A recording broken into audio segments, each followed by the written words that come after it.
Goolrick's is open again in downtown Fredericksburg, so my friend Jay Hicks here is going to show us inside and tell us about what went into this project.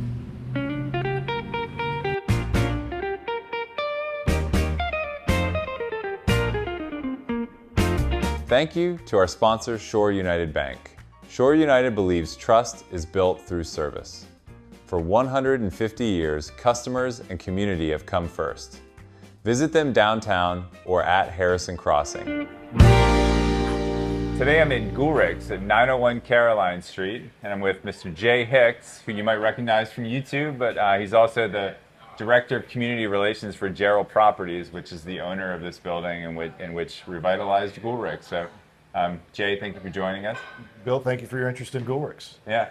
So why don't we start 4 years ago, which is when this renovation project started. Just talk through a little bit about how your company came to be interested in the building and then sort of what the vision was for this space. Well, it was a real opportunity to come in and work on a space that was unique and different than any other space in downtown Fredericksburg. Goolrick's has this landmark element to it. It's important to downtown Fredericksburg, so having the opportunity to have the building in the first place was awesome. The second part of it is once you get in here and take a look at what was going on, it was in tough shape. As we've talked about over our video series, there have been several floods that have impacted downtown Fredericksburg, certainly had an impact on Goolrick's itself, several fires that we were able to see the evidence of throughout the building in various places. So when you came in and saw those, the wood was still strong, but the integrity for long term didn't seem viable. So we had to really re-envision how we were going to come in here and restore this building. Little things everywhere. You can imagine over the years with a variety of additions that came along with the building, there were cuts in boards, there were windows put in places where maybe today they wouldn't be approved for. So little things like that throughout the building. We look above the lunch counter here in the spaces above, the apartments above it, they're fireplaces. And we found boards that were essentially floating, supporting those fireplaces, providing a stronger roof above our heads. Once we started doing some of the demolition, it exposed this column, and we essentially saw a 4x4 sitting on top of a 4x4 post with no real fixation to it. And the floor itself was deteriorating. The floor we're sitting on, we actually removed this entire floor, but when we came on site to start looking at what we were doing, it was supported by about 60 lolly columns. So individual metal poles that were temporarily essentially put in there to hold up a concrete floor. So those type of things just on the surface is what we saw and knew that we were gonna have to come in and do some serious work. And then the finishes that you selected are all really beautiful. Just the whole point was to try and get back to what we would envision a 1920s soda fountain would look like. The hope was to try to retain as much of the original or bring back as much of what we think would have been original to that time period as we could. So the easy feature on that fact is the ceiling tiles. These are the original ceiling tiles that we were able to remove from the ceiling. So we're able to take those off, send them off to Forest, Virginia to be restored, and they're back up looking fantastic. The tile floor we found when we, again doing the demolition, we found a little spot in the very front corner that showed us this display, this design, and we were able to find a source out in the Midwest to replicate the pattern displayed, and it looks amazing. We had York River flooring come up and put a great amount of attention to detail. Two of the happiest guys I've ever seen on a construction site, on their hands and knees for over a week, putting in this floor, meticulously putting in the border. There's no break in the border. It's just one of those little features that really stands out. The light fixtures that we have here were not original to Goolrick's, but they're 100-year-old light fixtures. Each one of the pieces of milk glass, the fixtures themselves are all over 100 years old. A couple out of Richmond who have a business called Benjamin French hand restored each one of those to bring the shine back. The detail in them, we believe, is again what we would think we'd see in 1920. Above us we have the waffle cone design on this milk glass, but we even put the cloth wiring back then in the 1920s. So those type of things are what we believe the attention to detail to make it looked like that authentic soda fountain. Absolutely. And I mentioned the YouTube thing. Jay was the star of a series called Reviving Goolrick. We'll drop a link to that series in the comments here. Was that fun for you? Well, it was fun on many elements. I did get to be the front man for that, if you will, so it was exciting for me to be out there in a way. The real joy of that was to chronicle the process of the work. We knew there were a lot of people out in the community that were interested in what we were doing, so that was the way we came up with to try and communicate that with everyone.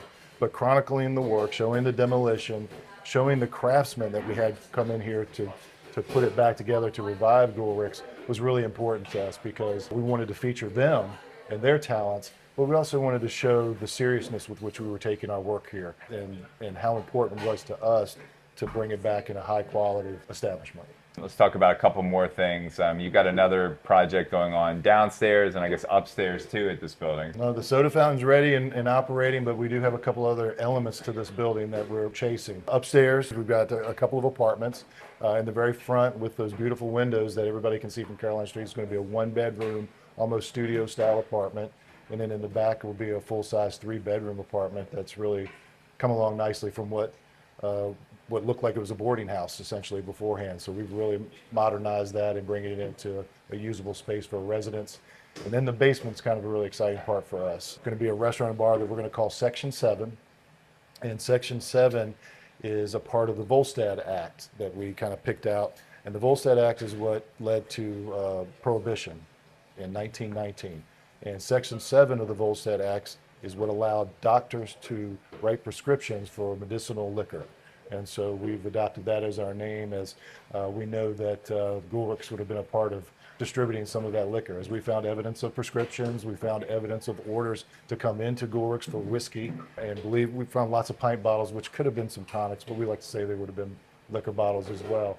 So along with that, we know that on Fridays and Saturdays, there were doctors at times that would be down here ready to prescribe liquor for the medicinal purposes that would be handed out here at Goolrick. So all of that really, we thought, felt tied really well in with the Goolrick's pharmacy that won't be here anymore, so we could continue the legacy of sorts of that, but really take advantage of that history in America's most historic city. What do you think the timeline roughly on Section 7 is? As I was telling you earlier, we want to have a little chance to get our feet underneath of us with the soda fountain.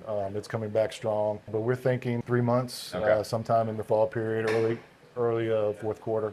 We'll be able to bring people and show that place off as well. Sounds good. And Gerald Properties owns a bunch of additional properties downtown. So what are some of the other things that you guys have going on downtown? Of course, we're really proud of Rebellion and Stockyard. Curio, the wine locations are part of our portfolio, but we're excited to have a couple more come online here soon.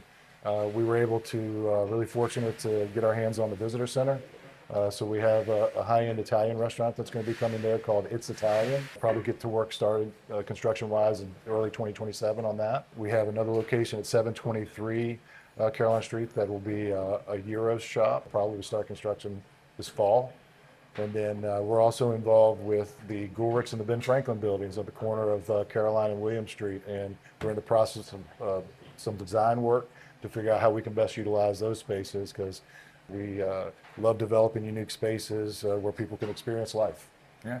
Well, Jay, you guys did a fantastic job with Goolrick. Encourage people to come in and check it out. I know you poured a lot of time and a lot of money into revitalizing this historic building and space. So congratulations to you. It's been a great thing for the Gerald team to be a part of, but the Gerald family really deserves the credit. They're the ones who've made the investment into this property to bring it back to the state that it is today, that hopefully we'll be able to enjoy for another 100 years. Absolutely. Sounds good. Thanks for being, Bill. Yeah. All right. So now I'm with David Morris, who is the general manager of Goolrick. We're in kind of the retail area of Goolrick's at the back where the pharmacy used to be. So David, we talked to Jay a lot about what went into renovating this building, but tell us more about like the business itself of Goolrick's, like what people will find here and how it compares with what was here, I don't know, 5 years ago. Sure, trying to keep it as original to what people remember from Goolrick's. Now everyone's got a little bit different memories because Goolrick's has been here for so long, but staying true to what the sentiment is. Our menu is more or less the same menu it's always been: chicken salad, egg salad, ham salad, deviled eggs. The classic comfort food that everybody expects. We want to make sure that when you come in, you're getting your same memories that you've got from childhood and everything. So yeah, we stay true to that original. Hand-spun milkshakes using the, I don't know if original is the right term, but milkshake mixers that have been here for a very long time. We had them restored and refurbished, so we're still using those to hand-spin everything. Lemonade and limeade is all hand-squeezed and fresh-made. Soda fountain, we have 2 soda towers over there we can pour from. We've got syrup, so hand-mixed there. And egg creams have been very popular again, as well as a hand-mixed Coke option. We can serve it right off the tower, or we can hand-mix one for you that old-fashioned way as well. Very cool. And then talk a little bit about the retail area here and some of the products that you have back here. Sure. Yeah, we have a good collection of Goolrick's items. We try to stay as locally sourced as possible. All of our designs on our T-shirts were done by Print Jazz, local here, and we're selling some other artwork from them representing the city of Fredericksburg. Mary's Cakery in King George provided us with some awesome items. Everything is sort of Goolrick's themed, some chocolate ice cream cones and pharmaceutical looking items. We have some Band-Aids that are wrapped up there. Chocolate Band-Aids. Sugar and Spruce is a local company. We've got some offerings from them. The coffee that we sell here in the restaurant, we have for sale in our retail area as well. So yeah, just try to add a little something to tie into it and kind of pay homage to the pharmacy and, general store that used to be here. Candles from our neighbors at Pour, all custom Goolrick's scented candles. So, everything ties into the whole overall theme. I know y'all just opened, been pretty busy. From the time we opened the doors, we've been full all day. Well, great. Congratulations on the early success. And David, thanks for telling us a little bit more about what people will find here. Yeah, thank you. Yeah. Okay. That's going to do it for this week's edition. We appreciate you watching. Be sure to come check out the revitalized Goolrick's, 901 Caroline Street. And be sure to subscribe to our YouTube page and our newsletter, and we'll keep you up to date on business activity here in the Fredericksburg region. See you next week. Again, I want to thank our sponsor, Shore United Bank.